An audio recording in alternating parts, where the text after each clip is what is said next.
Charlar un poquito de cine, un poquito de filosofía, un poquito de la vida y un poquito de la muerte. Estamos con Augusto Ricardo, él es realizador audiovisual, egresado de la Universidad Nacional del Centro de la Provincia de Buenos Aires, número de matrícula. No te anda el retorno, no te enojes, para que lo arreglamos, ponételo de vuelta. Vamos a charlar un poquito con él. Te decía que es realizador audiovisual, que da talleres de cine y filosofía en algunos espacios culturales de la ciudad de La Plata, en varios, va girando según le quede cómodo, buscando nuevos públicos. Taller de cine y filosofía en redes sociales para buscarlo, ahí están las columnas de cada viernes, ahí están la data del próximo taller, próximos eventos y demás. Augusto Ricardo, buenas tardes. Buenas tardes, Juan. ¿Te escuchás bien ahora? Sí, me escucho bien ahora. Tenía un problema con los auriculares. Te habías quedado sordo por un rato.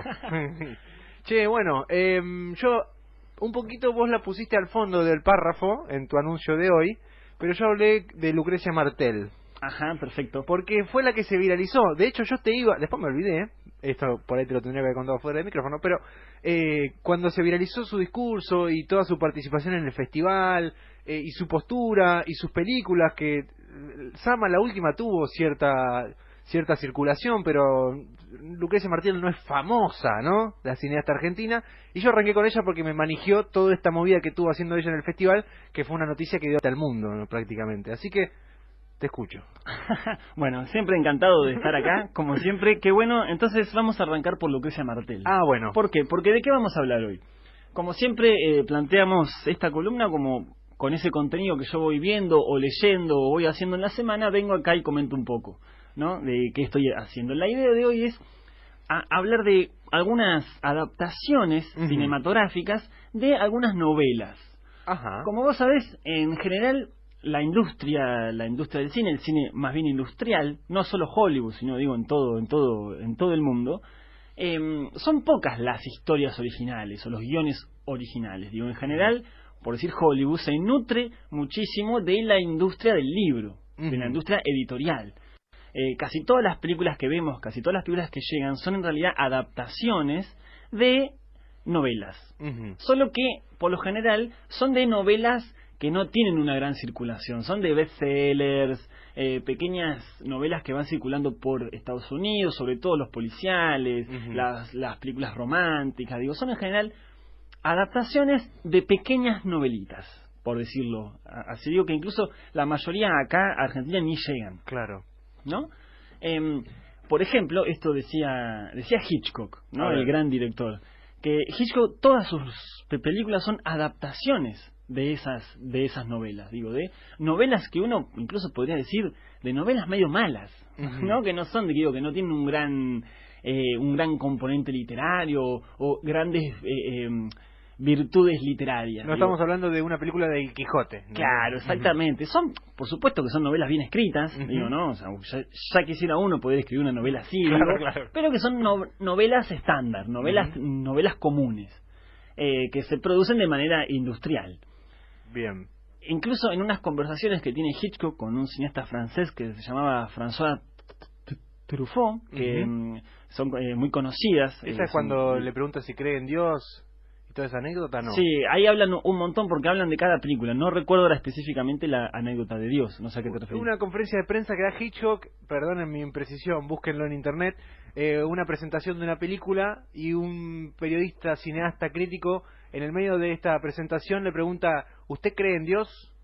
Y Hitchcock se retoba y le dice, usted es un maleducado, ¿cómo va a preguntar esto? Estamos presentando un thriller, una película de acción, no sé qué. De pronto termina todo eso, Hitchcock vuelve a su habitación de hotel, este mismo personaje va al hall del hotel y pide hablar con Hitchcock, para disculparse por el enojo que le había producido al director. De pronto llama por interno del hotel, Hitchcock, soy Juan, no sé si se acordará de mí, ¿cómo olvidarlo? Le dice, pase. Y ahí se genera toda una conversación que debe ser una de estas conversaciones que decís vos, en donde claramente la pregunta era competente, pero no vendía, ¿entendés? Digo, claro. La película de Brandoni con Nancy Duplass se vende como la película de la grieta, ¿entendés? Claro. Y por ahí el cineasta, el director, está hablando de Dios en esa película, y lo importante es Dios, pero la conferencia de prensa es la grieta lo importante. Algo así pasó. Ajá, exactamente. Mirá, no conocía esa anécdota, mirá. Después la voy a buscar bien y te la voy a pasar la precisa. Bueno, yo quería recuperar otra anécdota de estas conversaciones, que Hitchcock dice, él, que todas sus películas tenían que ver con adaptaciones de novelas ligeras, de pequeñas novelas, dice, yo nunca podría adaptar Crimen y Castigo, que es un novelón de Dostoyevsky, un escritor ruso, digo. Es decir, ¿qué está queriendo decir Hitchcock cuando dice esto? No está hablando específicamente de esta novela, sino que nunca podría adaptar una novela de esa magnitud universal. Claro. No podría adaptar El Quijote, no podría adaptar Rayuela, por decirte una novela que conocemos mucho. Es decir, esas grandes novelas que ya todo el mundo las conoce, yo no podría. A mí me sirve adaptar estas pequeñas novelitas. Entonces, esto lo cuento como anécdota para pensar que en general casi todas las películas que vemos nacen originalmente como libros. E incluso los propios autores de libros y las propias editoriales ya están pensando que estas novelas van a ser adaptadas después. Claro. Digo, las novelas de Sidney Sheldon, por ejemplo, que es un escritor, digo, que en las librerías se ve mucho, digo, ¿no? Está escribiendo la novela sabiendo que este personaje de médico es Tom Cruise. Claro, digo, claro. ¿me entendés? Digo, o sea, lo está pensando así, digo, tiene una gran, como decía Adorno, es la industria cultural, claro. Una gran industria que se va nutriendo a sí misma, ¿no? Lo que acá sería Eduardo Sacheri, que saca un libro y Campanella lo hace película, saca un libro y Campanella lo hace película. Algo así. Sí quisiera, más allá, esto digo para plantear el panorama, sí me interesaba, como siempre nos interesa como estar un poquito al margen de las cosas, venir con 4 adaptaciones, vamos a ver si llegamos a hablar de las 4, que son adaptaciones cinematográficas de novelas que no son, esto es una definición, digo, muy general, que no son novelas estándar. No son las típicas novelas. Digo, no son novelas que uno podría llamar más de una literatura de autor. Novelas difíciles, novelas complejas. No son fácilmente adaptables al cine. Bueno, si querés, como vos ya mencionaste, podemos empezar a hablar de Lucrecia Martel.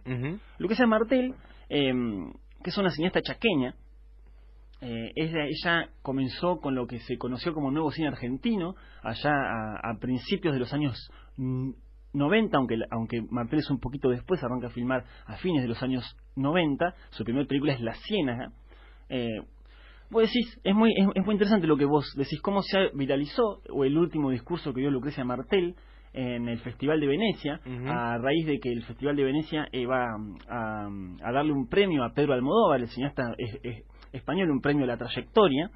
Recordemos que Almodóvar acaba de estrenar su última película, Dolor y Gloria, un peliculón bellísimo, hermoso. Y Martel habló, le tocó a ella porque ella tiene un vínculo muy personal con él, porque prácticamente Almodóvar, la productora de Almodóvar, El Deseo, le produce todas las películas a Martel, particularmente Sama, la última. Y también se viralizó el discurso, que fue muy emotivo, inteligente, porque Martel es una cineasta que también, digo, tiene mucho conocimiento de la historia del cine argentino particularmente. Entonces, digo, sus reflexiones suelen ser muy atinadas, muy pertinentes, muy atentas también al contexto histórico y político. No porque haya una política explícita en sus películas, digo, no hace lo que podríamos llamar un cine político de tesis. Claro. ¿No? De tesis es decir, bueno, estos son los buenos, estos son los malos, y uno ya no. Sí hay politicidad en sus películas, pero pasa por otro lado. Ahora vamos a hablar un poquito. Y se viralizó también su rechazo, ella es como jurado del festival, es un festival en el que va a participar Roman Polanski. Polanski, un director muy conocido, de hecho hablamos un poquito de él en la columna anterior en relación a la película de Tarantino. Claro. Era Una vez en Hollywood, que retoma el asesinato de Sharon Tate, digo, ¿no? A manos del Can Manson, que era la esposa o novia, digo, de Polanski. Que Polanski, director extraordinario, que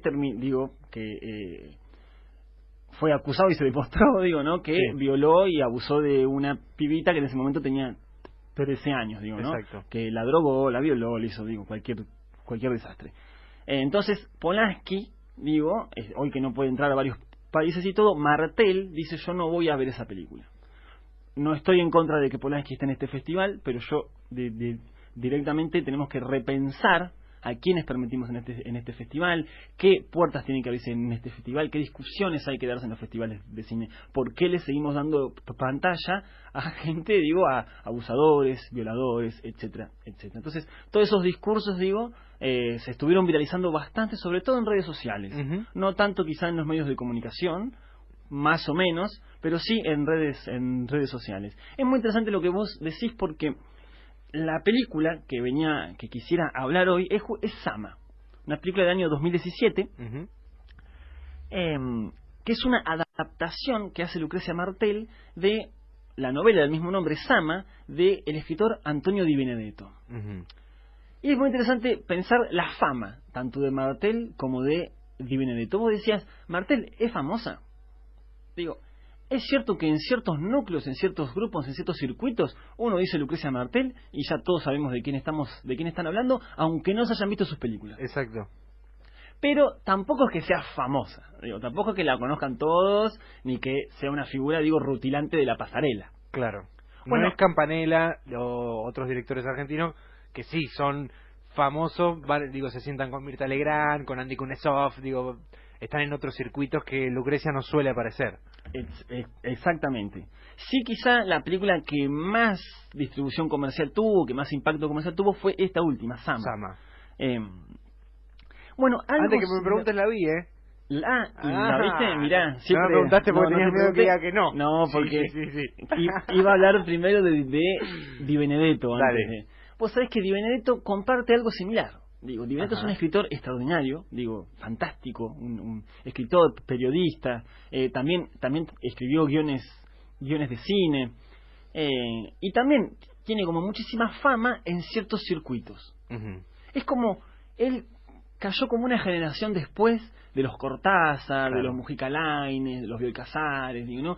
Entonces siempre vivió como eclipsado por todas estas figuras tan importantes. Pero, por ejemplo, un escritor como Ricardo Piglia dijo que para él y para toda la generación de Piglia, el referente era Di Benedetto. Okay. Por supuesto que leían a Cortázar, que leían a los Bioy, pero el referente era Di Benedetto. Ajá. Di Benedetto es un escritor que empieza que publica la novela Sama en los años 50, años 56 particularmente, periodista, escritor de guiones de cine, fue secuestrado, aprisionado durante la última dictadura militar, fue torturado, fue sometido a 4 simulacros de fusilamiento, nunca se le dijo por qué estaba ahí aprisionado, por qué lo habían metido en cana, o sea, nunca hubo razones, no sabía si era por su participación política, por algo que escribió, nunca supo. Cuando lo logran sacar, después de 4 simulacros de fusilamiento, emigra, se va a vivir a España, Madrid, ahí le hacen una mano Sábato, Mujica Lainez, algunos colegas, vive ahí sus últimos años, vuelve instaurada la democracia, también en busca de su hijo desaparecido, al que por supuesto nunca pudo encontrar, y bueno, y muere acá en los años 80 viviendo de una pequeña pensión. Murió muy pobre. Justamente cuando muere es cuando todos salen a decir, mirá, murió el autor de Sama, murió el autor de Sama, digo, ¿no? Y ahí empezó a cobrar relevancia. Es muy interesante porque yo justo estuve leyendo un cuentito de un escritor chileno que se llama Roberto Bolaño, Ajá. que a mí me gusta muchísimo. Tiene en su libro de cuentos Llamadas Telefónicas, el primer cuento se llama Sensini. Y está basado en hechos reales, podemos decir, que el otro día estábamos conversando. El propio Bolaño, que Bolaño es un escritor que se populariza en los años 90, ya más o menos rondando los 40 años, digo, ¿no?, de vida, por 2 novelas, por Estrella Distante y por otra novela más importante que se llama Los Detectives Salvajes. Pero él vivió, la verdad, toda su vida muy pobre, Bolaño, hasta que triunfó, digo. Claro. Vivió trabajando de cualquier cosa, vendiendo billutería, nada. Era chileno, vivió en México, vivió en España y fundamentalmente coincidió en España en la época en que estaba Di Benedetto. Ajá. Esto lo cuenta todo él en el cuento, de una manera por supuesto muy bella, muy cómica, pero la historia es cierta. Él participa en un concurso de poesía municipal, local, digo, de estos concursos que están dando vueltas. Ponele que Bolaño sale tercero y ve que Di Benedetto, en el cuento Sensini, sale quinto.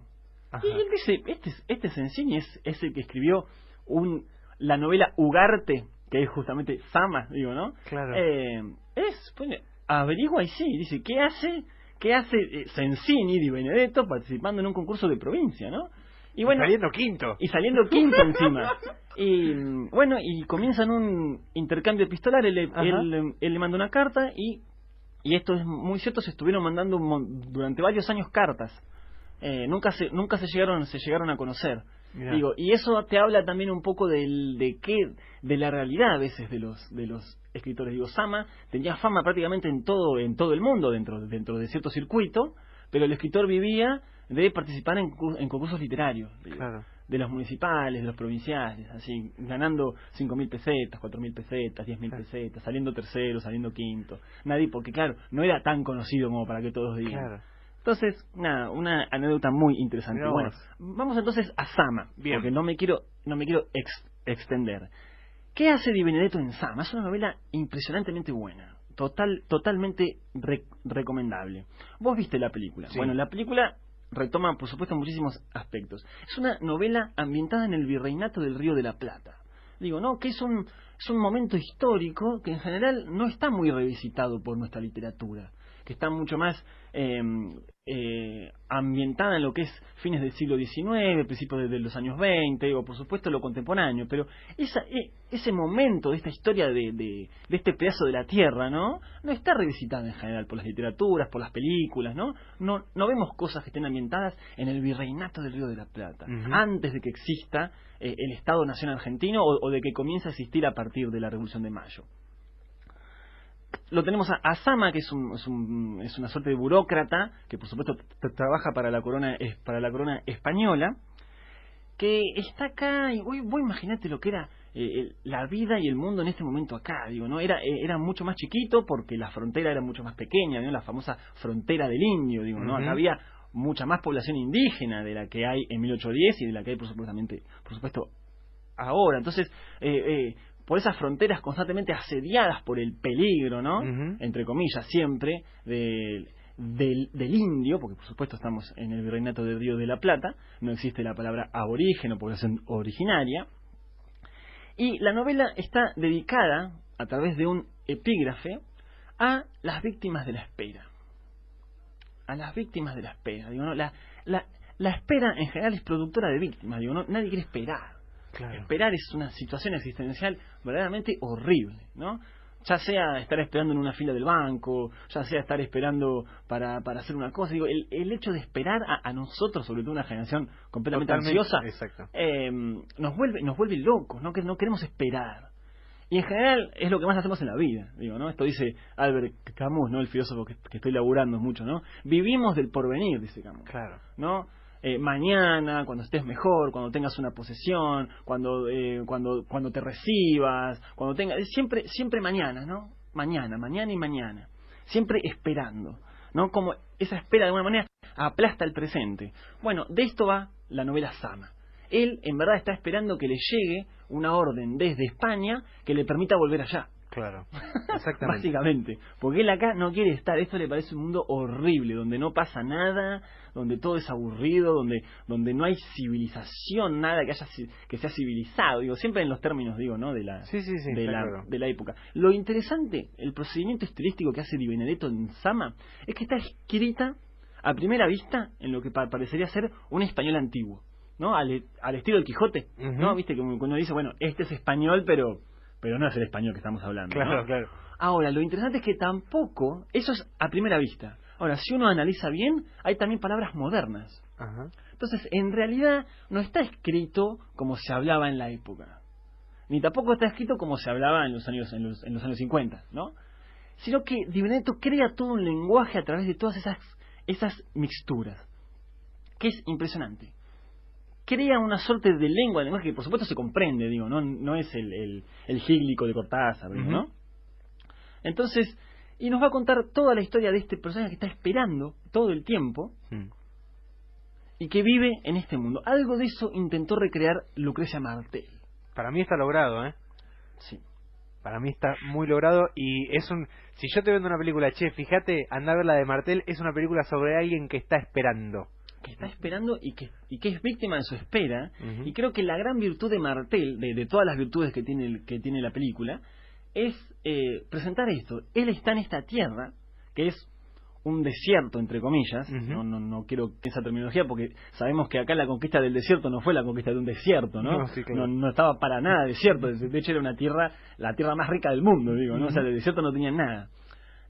Así se vendió justamente para que, no estamos repartiendo las tierras del desierto, ¿no? Nadie las quiere, damos una gauchada. Nadie las quiere, nosotros nos hacemos cargo porque este es un desierto, no sirve para nada. Bueno, ahí está. Justamente la idea de que en este territorio infinito Sama está preso. No está preso en una cárcel. Está preso en un lugar ilimitado, en un lugar infinito. Creo que esa es la gran virtud de Martel en toda la película. Esa sensación de inmensidad y al mismo tiempo de alienación, de estar como encerrado en el lugar. Viste que los planos y los encuadres, el personaje siempre está como encerrado, como apretado en la inmensidad. Bueno, eso es algo que uno percibe también leyendo la novela. Es una novela muy difícil, a Martel le costó mucho adaptar esa novela, y bueno, justamente por esto, porque bueno, ¿qué estilo le damos? ¿Qué lengua hablan? De estar como encerrado en el lugar. Viste que los planos y los encuadres, el personaje siempre está como encerrado, como apretado en la inmensidad. Bueno, eso es algo que uno percibe también leyendo la novela. Es una novela muy difícil, a Martel le costó mucho adaptar esa novela, y bueno, justamente por esto, porque bueno, ¿qué estilo le damos? ¿Qué lengua hablan? ¿Cómo hago yo en 2017 para adaptar esto? Entonces, nada, valga la recomendación de que si pueden vean Sama y lean también la novela de Di Benedetto. Novela de Di Benedetto, que es una figura difícil, pero hermosa. 14 y 25 minutos, estamos en el taller de cine y filosofía con Augusto Ricardo. De Di Benedetto y Martel, ¿a dónde querés ir? Quiero ir a los años 70. Bien. Vos sabés que una película y un libro que son muy conocidos porque se circulan por todo el mundo, pero acá quizá no los leen tanto ni la han visto tanto la película. A ver. La novela se llama Desde el jardín. Es una novela escrita en el año 70. Con razón, me sonaba el apellido y no me he dado cuenta. Por un escritor que se llama Jerzy Kosinski. Es conocida el título, sí. Es conocido sobre todo a partir de la película que se hizo en el año 79, que no se llamó Desde el jardín, sino que se llamó Being There, como estando ahí. Que la dirige Hal Ashley, es un director, digo, no hay mucho para decir de él, pero en la película actúa, y esto quiere decir también que crea mucho, porque él creaba mucho, participaba mucho, que es un actor cómico que se llama Peter Sellers. En uno de los grandes papeles que ha hecho Peter Sellers. Entonces, un gran actor, un extraordinario actor de comedia. ¿De qué va Desde el jardín? Es una novela muy interesante. Kosinski, que era un escritor polaco, aunque hizo toda su carrera en Estados Unidos, sobrevivió, fue víctima de la Segunda Guerra Mundial de niño. Es una figura complicada, Kosinski, porque fue muy polémica. Siempre se lo acusó de plagio. Vivió toda su vida acusado de robar toda su obra a escritores polacos no tan conocidos, a historias tradicionales de Polonia que no eran muy conocidas en Occidente, por decirlo así. Entonces es como un escritor que vendió mucho y le fue bien escribiendo, pero siempre con esta incógnita de si él verdaderamente escribía y creaba sus textos. Sí, no lo tenía eso, ¿no? Sí. Y al mismo tiempo, en general, en las ediciones que circulan de sus libros, él aparecía, viste que siempre aparece como una fotito de... Sí. Él siempre con cara de loco, siempre haciendo algún tipo de expresión, de gesto. Él en sus fotos siempre está como excéntrico. Ajá. ¿No? Entonces, viste que los polacos de por sí tienen como un tipo de cara y demás bastante singular. Entonces, ¿qué tenemos en Desde el jardín? Desde el jardín cuenta la historia de un jardinero que vivió toda su vida en un jardín, en una gran casa, en una casa como de un aristócrata norteamericano, y nunca salió al exterior. Fue el jardinero, solo conoce el jardín y la casa. Lo único que conoce del mundo exterior es lo que ve por televisión. Ya empezamos... Y es experto del jardín. Es experto del jardín, ese jardinero, tiene ese jardín de manera impecable, sabe todo, digo. Sabe todo. Sabe todo de jardines. Exacto. De repente muere el aristócrata, el viejo, y Claro, cuando los abogados empiezan a ver qué hacen con los bienes y eso, se dan cuenta que claro, que no había ningún vínculo real, digo, entre Jardino. Nunca estuvo ni contratado, nunca se le hicieron aportes, nunca se hizo nada, digo. De hecho, capaz que nunca le pagó nada, ¿no? Entonces, bueno, vamos a vender, a rematar la casa, vos te tenés que ir, ¿viste? Entonces, el tipo nunca había salido al espacio exterior, nunca había estado fuera de los muros del jardín. Entonces sale en la película, es una secuencia magnífica porque está musicalizada con la versión jazz, la versión jazzística de Así habló Zaratustra, ¿no? la famosa composición clásica. Bueno, ahí ponen una versión en formato jazz que es impresionantemente buena. Podemos escucharlo un cachito si querés. Sí, lo voy a buscar. Para que me complicaste la vida. Mientras siguen contando. Sí. Y bueno, en bien sale, obviamente no conoce nada del exterior, es atropellado por un auto, un coche, que conduce una mujer que está casada también con una persona muy rica, que es asesor del presidente de los Estados Unidos. Entonces, se lo lleva a la casa para cuidarlo todo, y él... Es muy interesante porque la novela y la película plantean la alienación completa que tenemos con la televisión. Él nunca estuvo en el mundo exterior. Entonces, ante cada cosa que le preguntan, ante cada cosa que él tiene que vivir, responde o hablando del jardín, que es lo único que sabe, o repitiendo cosas que él escuchó en la televisión. ¿No? Entonces, en un momento están hablando de economía y él dice, bueno, sí, como las plantas, a veces hay que recortarles acá y acá para permitir, el crecimiento de la planta. Ay, les parece que está... Todos interpretan eso como si fuera una metáfora de algo más, cuando él simplemente está hablando de jardín, ¿no? Y él así, de manera un poco absurda, llega a ser asesor del presidente de los Estados Unidos. Correcto. Nunca haciendo otra cosa que hablar de jardín o hablar de la televisión. O hablar como se habla en la televisión, imitando a algunos actores, repitiendo algunas líneas de diálogo, ¿no? Y es muy interesante para pensar qué verosímil a veces le damos a la realidad, ¿no? Nos parece algo real en la medida de que se parece a los estándares de la televisión. Es un libro, una novela que a mí me lo dieron en una materia de primer año de la facultad. Comunicación y medios se llama la materia, se llamaba, ahora el plan cambió, no sé cómo se llama ahora, pero también en la facultad, en el marco del aula, nuestro abordaje sobre esa novela era, bueno, fíjense cómo la televisión es capaz de construir un personaje, construir un referente que puede hasta no tener nada que ver con la persona real. Digo, desde el jardín, vos no lo dijiste, pero el protagonista parece ser una persona con alguna debilidad mental. Por cómo actúa, por su vida también. Estuvo toda la vida encerrado en un jardín, solo sabe de ese jardín. Solo sabe de eso. Entonces parece que tiene algún retraso. No lo quiero decir, no sé cuál es la manera correcta de decirlo, no me importa tampoco. Y sin embargo, va a la tele, no, para que florezca hay que cortarle las hojas verdes. Todos de pie, ovacionado, asesor del presidente, ¿entendés? Y el abordaje era ese, bueno, esto lo hizo la televisión. Esto fue gracias a los medios de comunicación, si no querés centralizar en la tele, que se pudo generar este personaje. Y hoy, si me desafías, te tiro nombres de esos.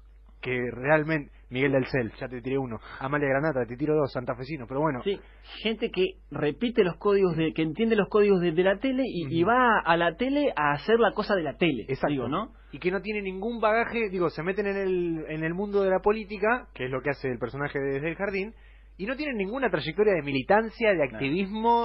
Sí tenemos que decir que el personaje Chance es completamente inocente. Sí, claro. A él lo van metiendo. A él lo van metiendo en todos lados. Él también sí es víctima en algún punto. Es completamente víctima y él después, cuando ya lo quieren candidatear a presidente, él decide escaparse y se va caminando de una manera un poco muy poética en la película. Sí. Que no es el caso de estos personajes que vos... Claro. Que vos mencionás que de inocentes no tienen nada, ¿no? Es verdad. Pero es muy interesante. Aparte, desde el jardín se lee de una sentada. No vi la película. Es una novela muy cortita, te la lees, si tenés el tiempo y las ganas, en 2 o 3 horas te la lees completa, porque el estilo es casi telegráfico, ¿no? Te va simplemente contando las cosas.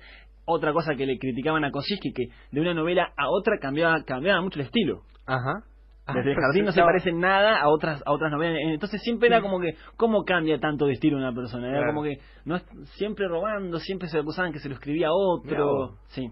Entonces, recomendando acá Desde el jardín de Jerzy Konsinski, una novela muy cortita del año 70, y la película que se hizo en la que actúa Peter Sellers, que la rompe. Peter Sellers hace un personaje hermoso donde se transmite él logra transmitir la parte más tierna del personaje. Él te da mucha ternura,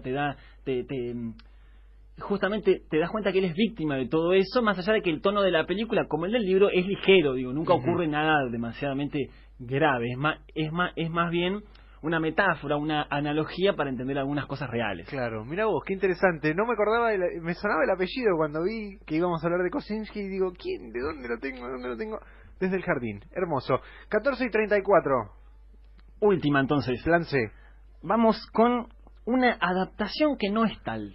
Ajá. O sea, no es una adaptación del libro, es una película inspirada en algunos pasajes del libro. Ajá. O sea, el director, Wim Wenders, el director alemán, estaba leyendo este libro y se le ocurrió hacer una película homenaje al libro y al autor. Entonces, no es que adapta la historia de la novela, de la novela no hay nada, hay simplemente una atmósfera, un tono, un clima que recuerda a la novela. Estamos hablando de una película que se llama Lisbon Story, es del año 94. Él es un director alemán, pero filma esta película en Lisboa, en Portugal. Y lo que estaría adaptando o en lo que se estaría inspirando es en el libro del desasosiego, de Fernando Pessoa. Un escritor portugués, probablemente el más grande escritor portugués, junto con José Saramago, aunque Saramago decía que el más grande era Pessoa, así que claro, si lo decía Saramago, hay que hacerle caso. Nada, que en verdad no es una novela. Ajá. Esto hay que decir. Bueno, ¿quién es Pessoa? Desde meternos de lleno. Vos sabés que Pessoa es una figura muy difícil de la literatura. Tiene renombre mundial, ya digo, estallaron sus obras, se editan por todos lados y todo, pero él en verdad escribió muy poco con su propio nombre. Ajá. Él estableció todo un dispositivo de comunicación a través de lo que él llamaba heterónimos, no seudónimos. Porque vos sabés que el seudónimo es una manera de firmar para ocultar el propio nombre. Si yo en vez de poner Augusto Ricardo, pongo Julio Ramos, como para ocultar mi identidad. Pero eso es mío. En cambio, él estableció todo un dispositivo de heterónimos, donde cada heterónimo tenía su biografía, tenía su estilo particular, diferente de los otros heterónimos, y al mismo tiempo estableció lazos entre los propios heterónimos, donde uno era maestro del otro, intercambios de cartas entre un heterónimo y otro. Digo, toda una cosa bastante esquizofrénica, la verdad. Bastante esquizofrénica, como en serio, como una voluntad muy fuerte de no ser uno, de ser otros. Claro. Y de escribir como otros. Decir, bueno, este va a ser no solo un estilo distinto, sino que uno va a ser, estamos hablando de los años 20, 30, 40, 50, uno va a ser monárquico, el otro va a ser comunista, el otro va a ser, ¿no? Estamos hablando de una esquizofrenia, pero de un laburo requeriría, tener ese mambo. Exactamente. Tremendo. Y de ahí surgieron Alberto, el que más me gusta a mí, que es Alberto Quecaeiro, personaje, un poeta pagano que vive en el medio en el medio del campo, ¿no? Que niega completamente a Dios. Él dice, lo único que existe es el sol, la naturaleza, el cielo, las estrellas, el viento, la tierra. Esto es lo único que hay. No me vengan a mí con filosofía, no me vengan a mí con nada. Me encanta. Quizá su libro más conocido es el libro del desasosiego. Ajá. Y esto es muy importante. ¿Por qué? Porque Pessoa es un escritor, pero él nunca vivió de lo que escribía. Él era empleado de correos, un oficinista, o sea, el laburo más burocrático, más gris, más elemental que puede llegar a rutinario, casi kafkiano, ¿no? Rutinario completamente. Ibas y te atendía Pessoa. Claro. Vos no tenías ni idea de que era Pessoa. ¿Cuánta gente fue atendida por Pessoa y estaba siendo atendida por el gran escritor portugués del siglo XX? Y nunca se supo. Él murió, si bien con cierto reconocimiento, para nada con el reconocimiento que tuvo después. Claro. El libro del desasosiego es un libro escrito no por un heterónimo, y acá nos empezamos a meter un poquito, sino por lo que él llamaba un semi-heterónimo o uno ortónimo, le llamaba él. ¿Por qué? Porque decía, no puedo separar de manera completa a Bernardo Suárez, que es el semi-heterónimo, de mi propia personalidad. No puedo, no logro distinguirme del todo entre quién es Bernardo Suárez y quién es Fernando Pessoa. Y ahí arranca también una construcción de algunos textos de Pessoa como si fuera también un otro heterónimo más. Claro. Es una cosa, es muy hermoso, es muy interesante adentrarse en todo su dispositivo de comunicación, porque también es una manera de anclar el mensaje, ¿viste? Entonces, ¿qué es el libro del desasosiego? El libro del desasosiego, más que una novela, está hecho de retazos, fragmentos, divagaciones, pequeños ensayos, pequeñas anécdotas, que Pessoa va escribiendo entre más o menos 1913-14 y el 35-36. Digo, más o menos. Estuvo escribiendo varios años ese libro. 20 años, digo, ¿no? Sí, claro. Pero justamente, ¿y qué cuenta? La historia de un empleado de correos. La vida normal y cotidiana de un empleado de correos. Entonces, fíjate vos, digo, ¿no? Porque cuando uno lee un libro o va a ver una película, digo, que en general, ¿qué quiere? Aventuras. Claro, el superhéroe, no quiero la historia de... Claro, exactamente, ¿no? A lo sumo un policía, que supuestamente tiene una vida más interesante. Según las pelis, le viste la vida de los policías, claro. Es una locura.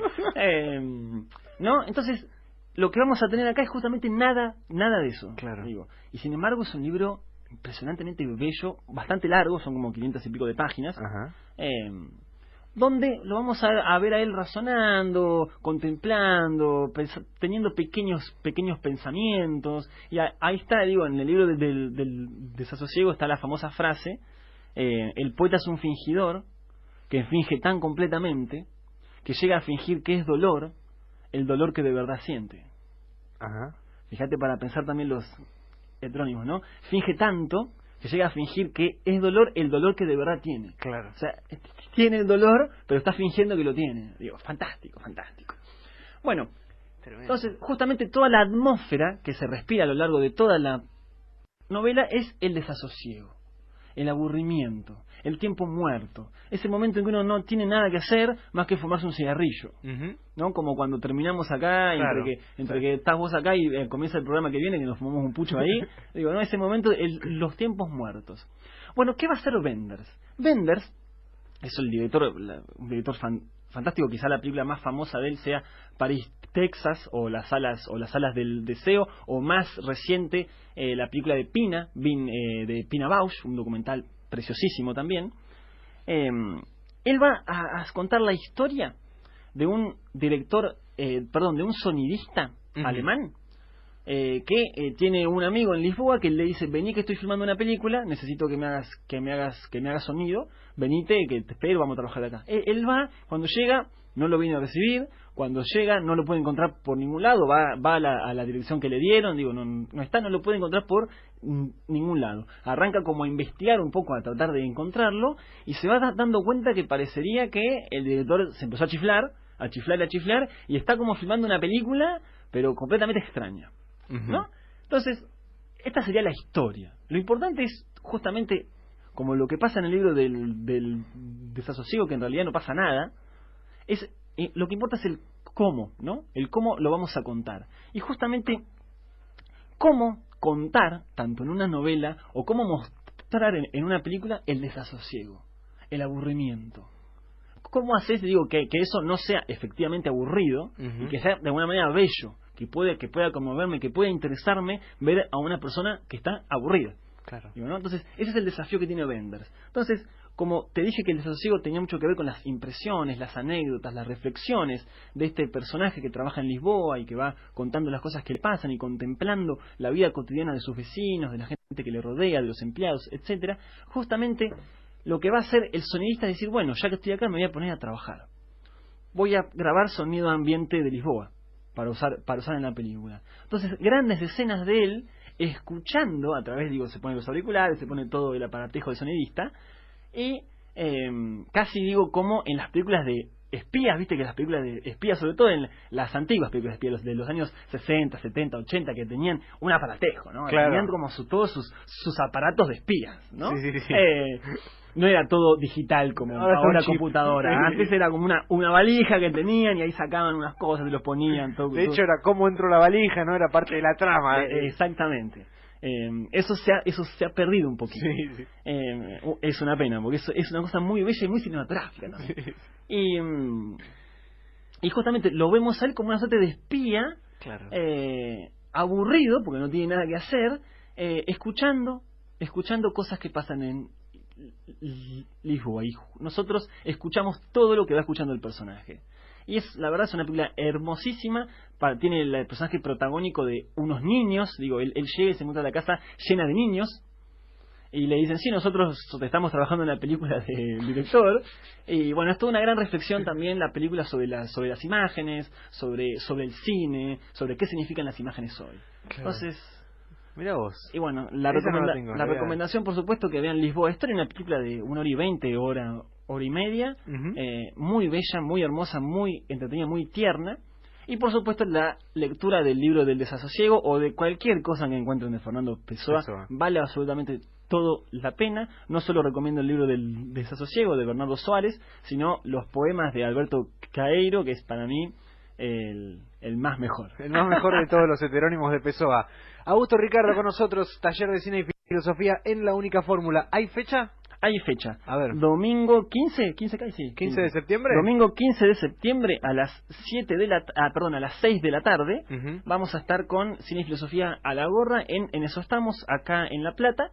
62 entre 1 y 115. Como siempre pueden ir con el mate. También se va a trabajar ahí una cantina para comprar algo para comer y para tomar, porque siempre el taller se pasa un poquito mejor comiendo y tomando algo, y al mismo tiempo es una manera de colaborar también con el espacio. El taller es a la gorra y vamos a estar con Judith Butler y Agnès Varda palpitando un poco lo que va a ser el Encuentro Nacional de Mujeres de octubre, el Encuentro Plurinacional.